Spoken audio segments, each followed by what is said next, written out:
Hi, boys and girls.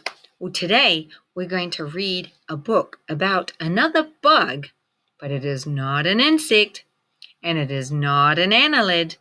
This one is an arachnid. Who knows what an arachnid is? Yep, you're right. It is a bug that has 8 legs.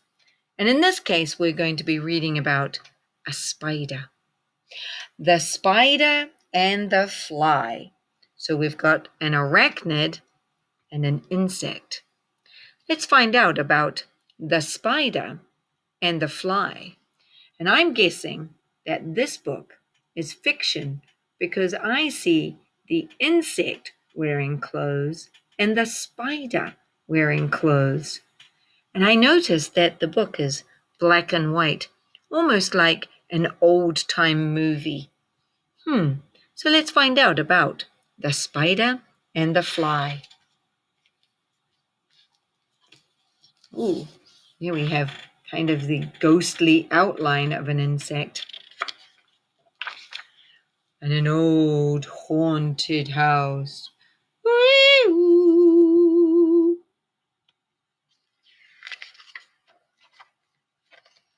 And here we go into the haunted house. And in the haunted house, there is a dollhouse that also looks a little dark and spooky.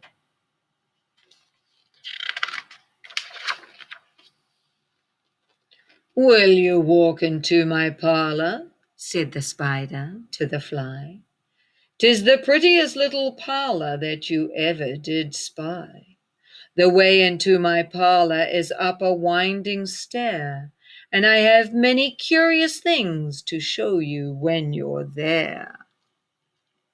So this spider is asking the fly to come into his house and see his parlor, which is a room inside his house. Do you think this fly should go into his house? Yeah, I don't think it sounds like a very good idea either. Let's see if she's very smart. "Oh, no, no, no," said the little fly. "To ask me is in vain, for who goes up your winding stair never comes down again." Oh, phew, she seems like she's got her wits about her and is quite smart. She's telling him no. Whew, I think things are going to be okay. "I'm sure you must be weary, dear, with soaring up so high. Will you rest upon my bed?" said the spider to the fly. "There are pretty curtains drawn around, the sheets are fine and thin, and if you rest a while, why, I will tuck you in." What's he really going to tuck her in? Yeah, I think his web too. And somehow I see, well, she is very big. These guys are very faint and they look like ghosts of insects that probably did not make a very good choice. "Oh, no, no, no," said the little fly, "for I have heard it said they never wake up again who sleep upon your bed." She's taking a look and it says, yep, nope, not going in there. And this says, "The joy of cooking bugs." These ghostly bugs are trying to warn her by showing a cookbook that the spider has that talks about how to cook bugs. She should listen to the ghosts. I think they're trying to tell her something. Said the cunning spider to the fly, "Dear friend, what can I do to prove my warm affection I've always felt for you? I have within my pantry good store of all that's nice. I'm sure you're very welcome. Will you please take a slice?" Now he's trying to tempt her with food. First he tempted her with a parlor, then a nice soft bed. Now he's trying to tempt her with food. I wonder if the ghosts will come back and try and warn her to not eat the food. Oh, here she goes. "Oh, no, no, no," said the little fly. "Kind sir, this cannot be. I've heard what's in your pantry, and I don't want to see." Yeah, look at that beetle. She's not interested in eating that beetle.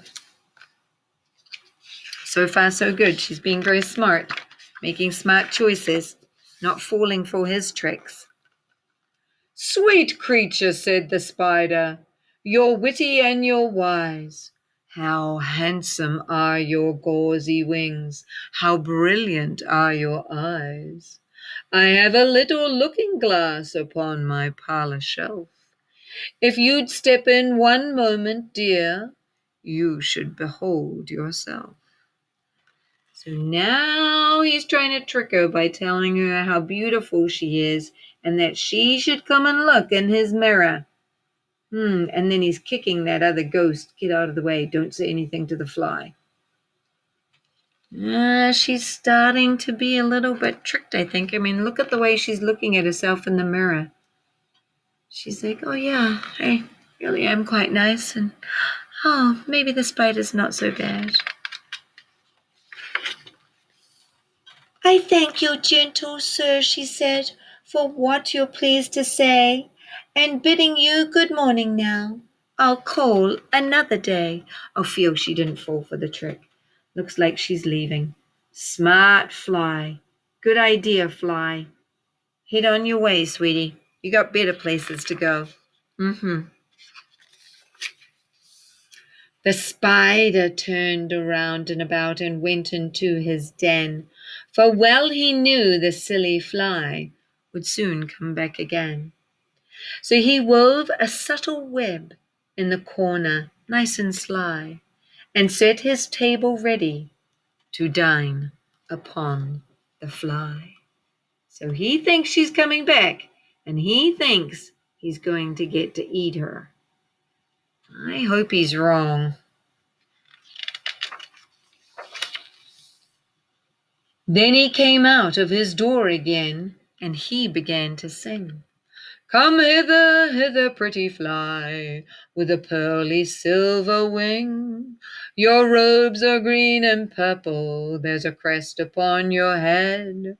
Your eyes are like diamond bright, but mine are dull as lead."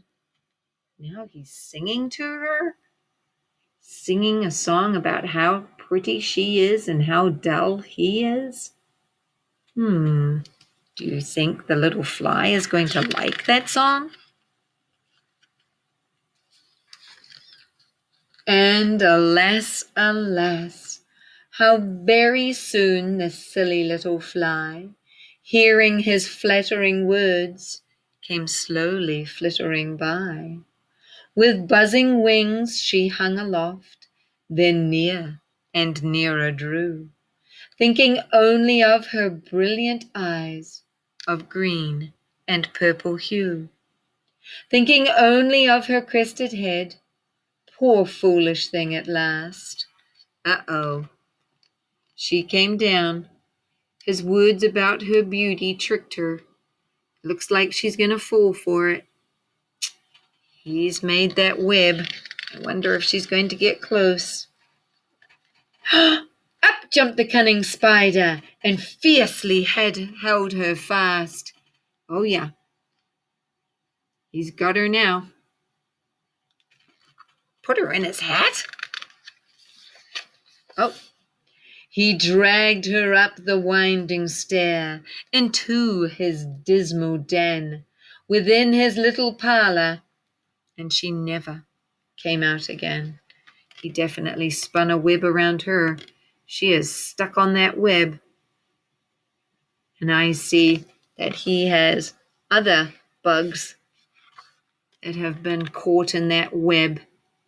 Those webs those spiders weave, so sticky and so tight. Yikes.